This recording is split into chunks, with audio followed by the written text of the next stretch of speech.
Et salut à tous, c'est Cyril pour la chaîne Technopassion et je suis très heureux de vous retrouver pour vous présenter aujourd'hui donc un nouveau test d'un smartphone, un smartphone Xiaomi. C'est le Xiaomi donc Mi Mix 2. Donc comme vous l'avez deviné, c'est le successeur du Mi Mix 1. Donc c'était le premier smartphone borderless qui était proposé par Xiaomi. Donc Xiaomi a quand même été précurseur dans le domaine.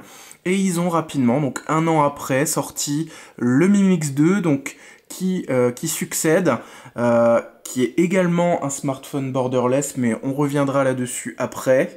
Est-ce qu'il arrive à faire mieux que le 1?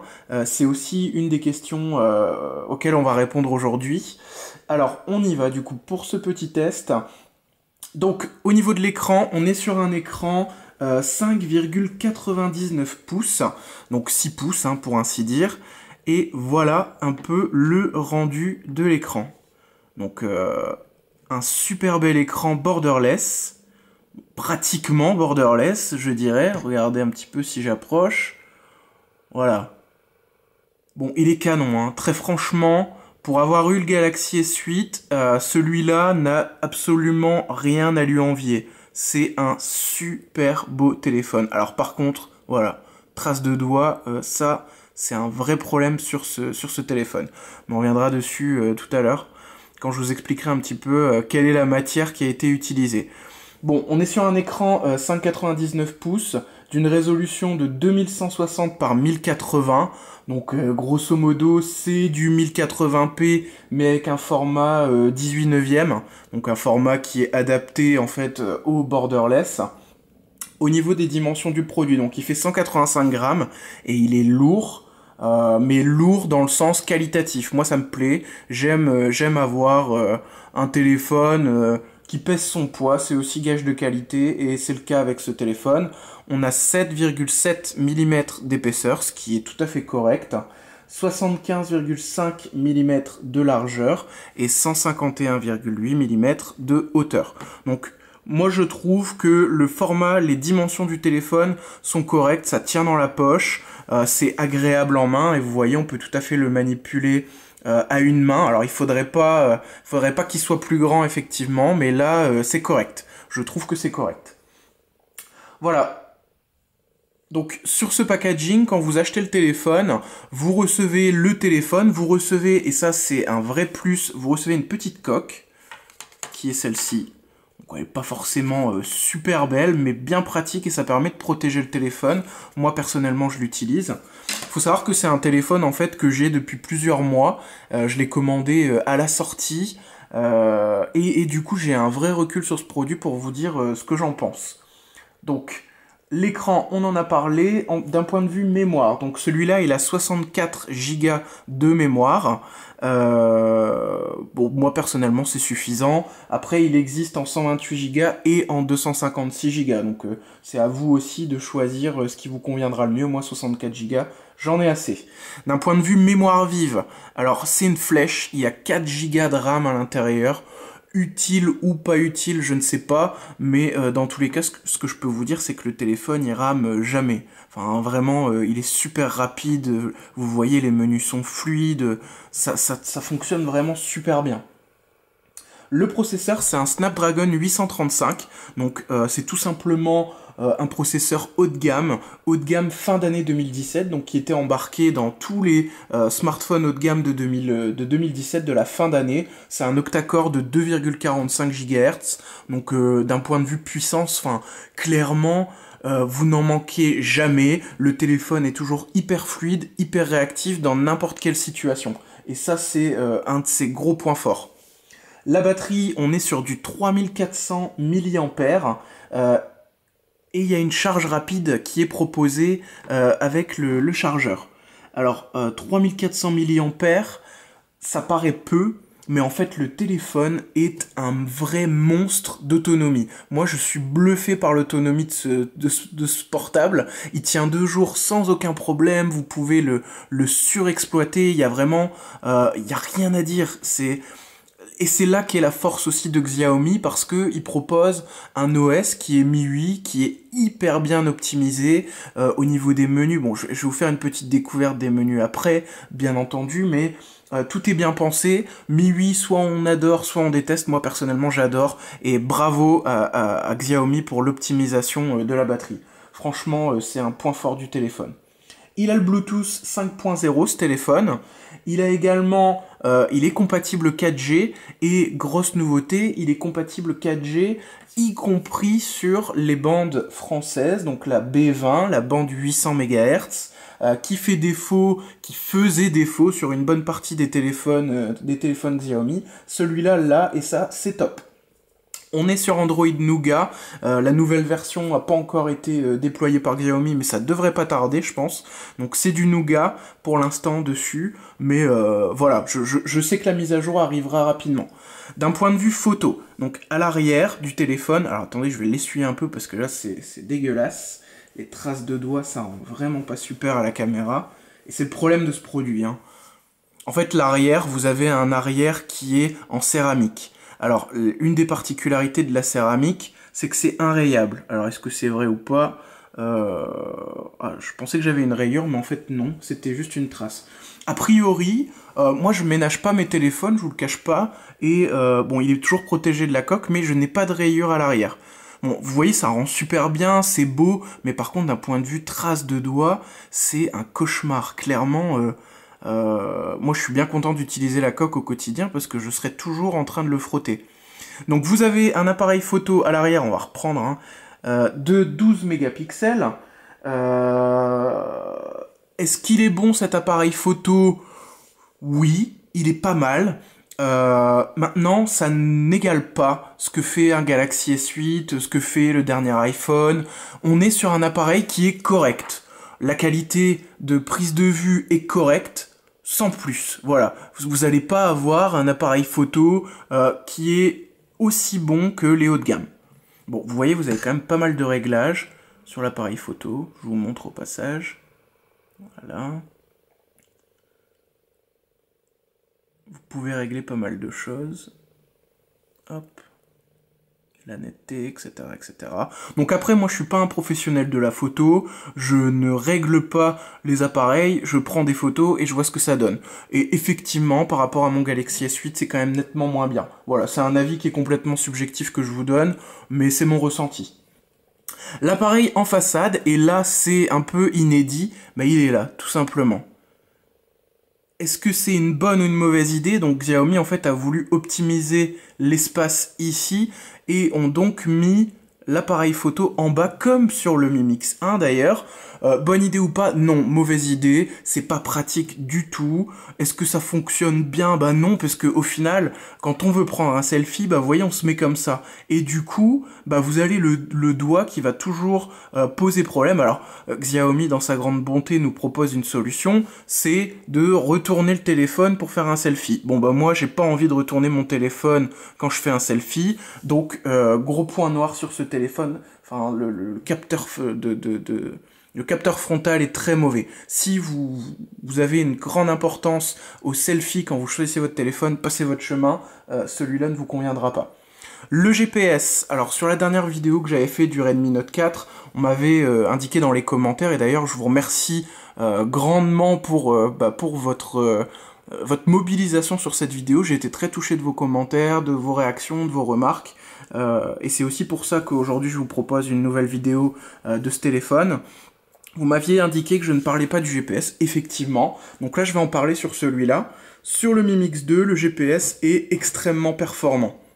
Il n'y a rien à dire, ça accroche tout de suite, ça accroche vite, et ça accroche bien. Donc super, il n'y a rien à dire. Et enfin, le dernier point, vous avez sur ce téléphone un USB type C. Et là, vous allez me dire, où est la prise jack? Et bien tout simplement, il n'y en a pas. Pas de prise jack. Et ça, c'est un gros point négatif, je trouve, personnellement. Donc Xiaomi fournit un adaptateur USB type C vers jack, mais moi personnellement, je ne me balade pas avec mes adaptateurs, et donc je trouve très décevant de ne pas avoir eu la prise jack avec le téléphone.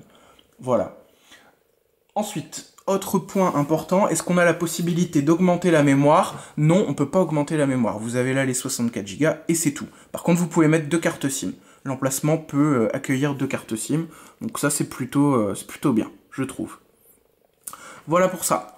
Alors ensuite, je vais vous faire découvrir du coup un peu les menus. Donc ici, vous avez un capteur de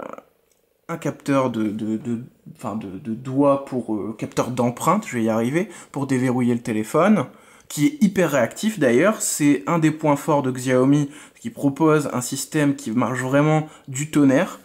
Donc là-dessus, rien à dire. Et la spécificité de MIUI, si vous connaissez, c'est que toutes vos applications sont ici. Vous n'avez pas de menu pour aller explorer vos applications. Tout se fait sur la page d'accueil comme sur un iPhone. Alors ça nécessite un petit temps d'adaptation. Moi personnellement j'adore. Je trouve ça très pratique, très bien fait et j'ai aucun problème avec ça. Ensuite, vous avez plein de paramètres que vous pouvez régler et c'est aussi pour certains un des points négatifs de MIUI, c'est qu'il peut sembler un petit peu complexe. Pas pour moi. Moi je le trouve top. J'utilise beaucoup les paramétrages parce que j'aime bien personnaliser mon téléphone et voilà, il n'y a pas de limitation dans MIUI et ça je trouve ça vraiment super. Voilà, donc je vais vous montrer du coup au passage la version du téléphone. Hop, où est-ce que je vais voir ça?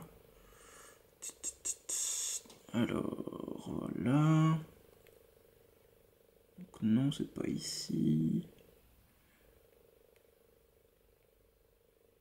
Alors... Bon, bref, dans tous les cas, il me semble de mémoire que c'est MIUI 9 qui est installé dessus, et la mise à jour Android n'a pas encore été faite. Ah bah vous voyez, c'est ici, voilà.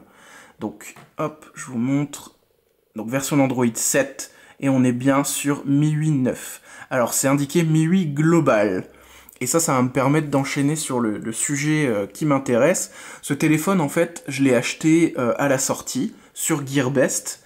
Et en fait, j'ai reçu un téléphone qui avait un logiciel à l'intérieur chinois.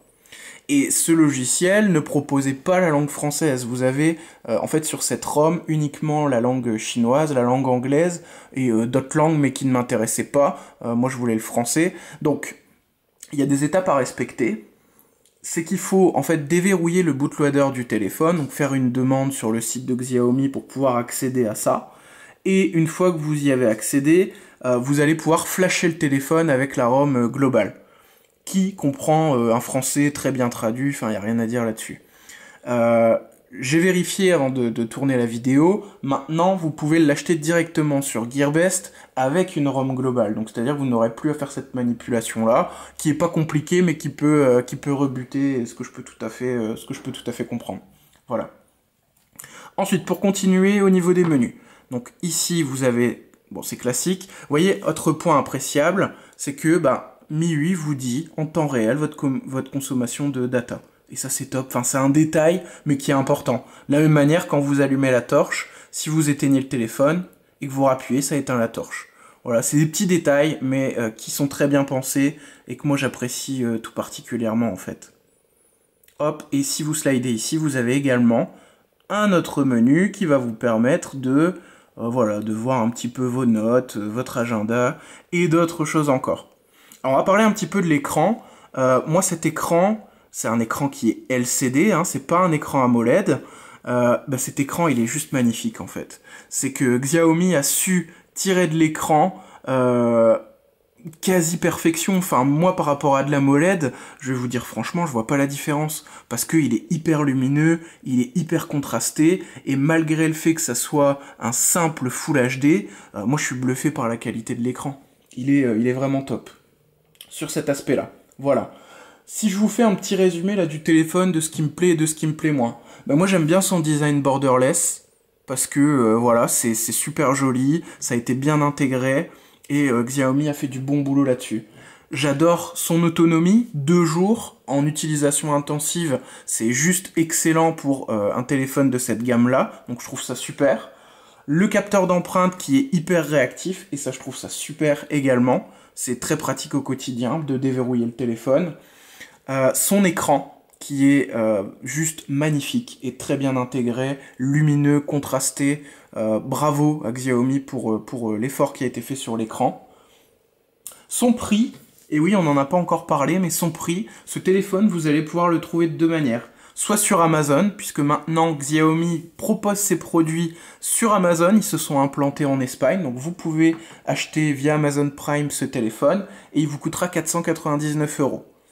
Sinon, vous pouvez également l'acheter sur Gearbest, et là, il vous coûtera 381 €. Donc, c'est-à-dire que vous payez 381 € pour un téléphone haut de gamme. Enfin, je suis pas là pour faire la propagande de Xiaomi, mais quand on voit le prix de l'iPhone X, du Galaxy S8 et le prix du futur Galaxy S9, c'est des téléphones que vous payez pratiquement 1000 €. Là, pour 380 €, vous avez un téléphone haut de gamme, qui a des défauts, certes, mais très franchement, enfin, pour moi, il n'y a pas de, il y a pas de comparaison. Si je dois choisir, je prends celui-là. Dans les points négatifs, parce qu'il y en a aussi, c'est la photo que je trouve moyenne. C'est souvent le défaut de Xiaomi et je suis quand même assez déçu de voir que ce défaut est pas réglé. Vous pouvez également faire de la vidéo, hein, bien sûr, en 1080p à 60 fps, j'en ai pas parlé. Ça fonctionne, mais le capteur est pas excellent. Ne vaut pas les hauts de gamme de fin 2017, ça c'est une certitude. Le positionnement du capteur photo en façade, et là clairement c'est carton rouge Xiaomi, ce positionnement il est absolument catastrophique. Moi je trouve ça vraiment pas bon et c'est un mauvais choix stratégique. L'absence de prise casque qui est décevante. Voilà, on suit aujourd'hui une tendance qui est de ne plus proposer de prise casque. Moi je trouve ça dommage, voilà, tout simplement. Dans les points négatifs, mais ça en est pas réellement un, ça a été la nécessité de déverrouiller le bootloader et de flasher la ROM, en sachant que aujourd'hui sur Gearbest vous le trouvez avec déjà une ROM globale, donc ce problème est un faux problème. Et autre point négatif, c'est que la mémoire n'est pas extensible, tout simplement. Voilà, donc je pense avoir fait le tour des différents points qui concernaient ce téléphone. Comme d'habitude, si vous avez des questions, n'hésitez pas à me les poser en commentaire et je me ferai un plaisir d'y répondre. Forcément, abonnez-vous à ma chaîne, ça me fait plaisir. Vous savez que je mets beaucoup de cœur à vous proposer des contenus de qualité. Je sais que c'est pas parfait. Vous pouvez aussi me donner des conseils. Donc abonnez-vous à ma chaîne, lâchez-moi un petit pouce bleu, ça me fera plaisir. Et puis de mon côté, je vous souhaite une super bonne journée et à bientôt sur Technopassion. Salut à tous!